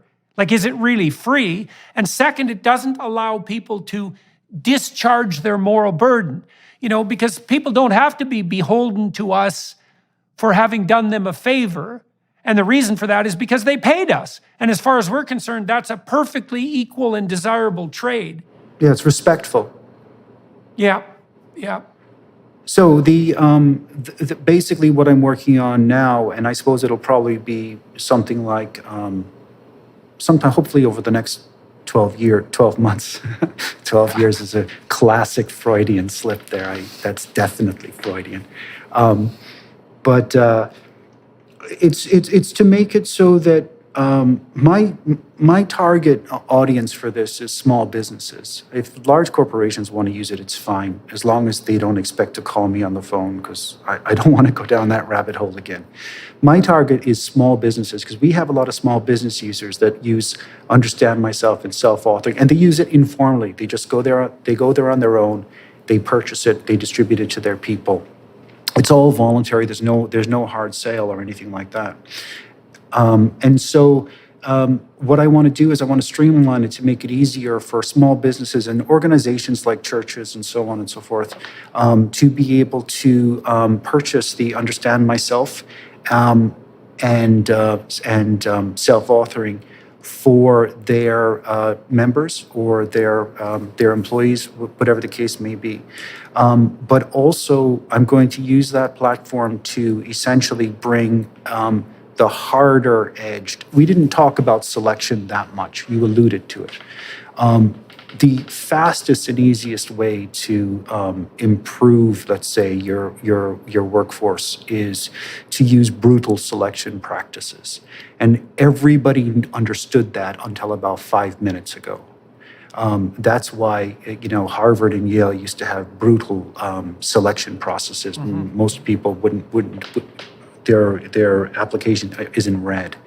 And so these ones, so the assessment things, I'd like to be able to bring those back to general use to make them easier to use, so that people can use a little bit of selection when they're hiring people, so that to avoid the situation. Okay, so we never discussed this, but one of the least effective ways of determining the let's say, cognitive ability is important for jobs that are highly complex. And so this becomes more of an issue if you're talking about highly complex jobs. But one of the tools that a lot of people use to determine whether or not someone's a suitable fit is an interview. And the Hunter and Schmidt research was quite plain that interviews are not very useful unless they're highly structured interviews or even if they include some work sample. And so this is to provide people with an auxiliary of to their whole hiring process, which may or may not include cognitive ability, but will include the Big Five personality assessment, also. And so the idea then is to make these tools available for people to use at low cost, with low commitment, and hopefully the advice that we'll have for them will be use these tools to bias your decision processes. Don't use them to make your decisions. Just have these in the back of your head while you're talking to people. There's a lot you can derive from it. For example, if you have a Big Five personality assessment on somebody before you interview them, it would be very useful. If you're about to interview somebody who's high in extroversion, you need to know that during that interview, you're going to have an inflated view of their competence, because you will automatically conflate confidence with competence. So it's good to know before you go in there whether or not you're dealing with somebody who's highly extroverted. If they're highly extroverted, they're going to present better compared to others. And in the opposite direction, if somebody is high in neuroticism, it's good to know that in advance. They might not appear very confident. They might require a certain amount of coaxing to come out of their shell. They might be nervous. It would be useful to have a tool to know that in advance, so you can essentially counteract the hard wiring that you have as an interviewer to be bamboozled by the brilliant and to discard people who don't present themselves in a forceful way. Right. Well, and you talked about brutal selection methods, and people might react to that. And I would say, well, here's something for people to think about. Here's something brutal. Hire stupidly and put people in positions where not only do they fail painfully over a long period of time, but they compromise the performance of everyone around them while doing so. Now, that's brutal. And it's a lot more brutal than making an appropriate hiring decision to begin with. And so it isn't whether it's brutal or not, it's like which form of brutality do you prefer? And I would prefer the preventive brutality approach rather than the consequential brutality approach. Well, I think brutal is probably wasn't a good choice of words, but I think that it's essentially, if you're using, the opposite would be to have a therapeutic view, that you can essentially change people and you can convert them into something that they're not. For example, and let's just keep it in the personality realm, you might have a highly agreeable person, somebody who's very high in compassion, and that person has been hired by a law firm, let's say. Mm-hmm. And all of a sudden, this person has to go into situations where they have to act in a very disagreeable way. And, the therapeutic way would be to presume that that person will change over time, and they can over time. But it might be better to, depending on your perspective, to look for people who are low in agreeableness if you want to hire lawyers, particularly if they're going to be doing aggressive legal action. So putting the wrong person in the wrong place, particularly in a complex environment where things are interconnected. Like, for example, in software, they compare the most productive workers to the least productive workers, and they try to work out, you can speculate on what would be a factor of productivity. And as one person said, the factor is infinite, because not only will an unproductive worker not produce, they can actually introduce bugs and errors into the system that takes more capable people time to undo, so they can have a negative impact on the overall situation. Yeah, well, the management literature that I reviewed, and that was back in the 90s, indicated that 60% of managers add negative net value to a given corporate enterprise. 60%. Right, so it's not just zero; it's worse than zero, and you also do less. Let me just add this: you do much less damage to somebody by not hiring him them if they're not appropriate than you do by letting them in and then terminating them after 6 months or 12 months or whatever. Right. So you pay the eventual price for inaccuracy in your determinations, no matter how compassionate that motivation might be. Everybody has to pay the price at the end, even you, boss man. Well, no doubt. Bob, you're going to come down to Miami and lecture for Peterson Academy. And so that's at least part of what's on your horizon. When are you doing that? Mid-February. Oh, good. And what, you're going to do a series of lectures on abnormal psychology? Is that the plan? Yep, it is. Excellent. Yeah, and so for everyone watching and listening, this is part of this Peterson Academy initiative, which is an attempt to produce something approximating an online university, at least at the Bachelor of Arts level. And Bob is one of our stellar lecturers lined up to work for this academy. Bob was an excellent graduate student advisor, but I should also point out that he's an extremely popular undergraduate lecturer. He lectured about abnormal psychology, which of course is a very interesting field, although any bad lecturer can make any field dull and uninteresting, even abnormal psychology. But Bob was a stellar lecturer at McGill, and witty and urbane and challenging and provocative, and we're very happy to have him have the opportunity to bring those lectures to a much broader audience, we hope, with the Peterson Academy. And so it's a great pleasure talking to both of you guys today.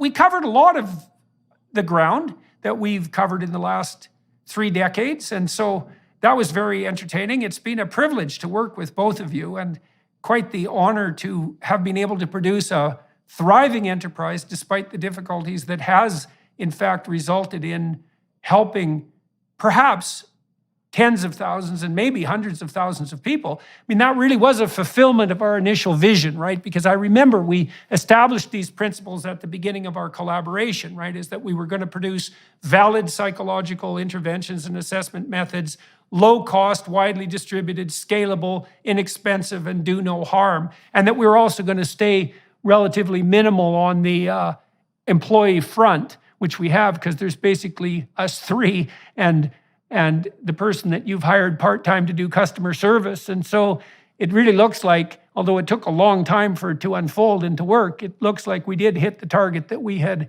eventually set, and continue to do that. And so I'm going to talk to Daniel and Bob a little bit more on the Daily Wire Plus platform about how their interest in their respective fields developed. And so for those of you who are watching and listening that might be interested in that, you'll have to refer to the Daily Wire Plus platform for that. I'd like to thank them for facilitating this conversation, and to everyone watching and listening for your time and attention. Wish everybody Happy New Year, and to say once again, thank you, you two, for the conversation. Thanks, Jordan. Great ride. All right, so ciao, everybody. Yeah, it's so nice to be able to sit and talk to you guys. And we'll finish this up on the Daily Wire Plus platform. Bye to everybody watching and listening. Hello, everyone. I would encourage you to continue listening to my conversation with my guest on Daily Wire Plus.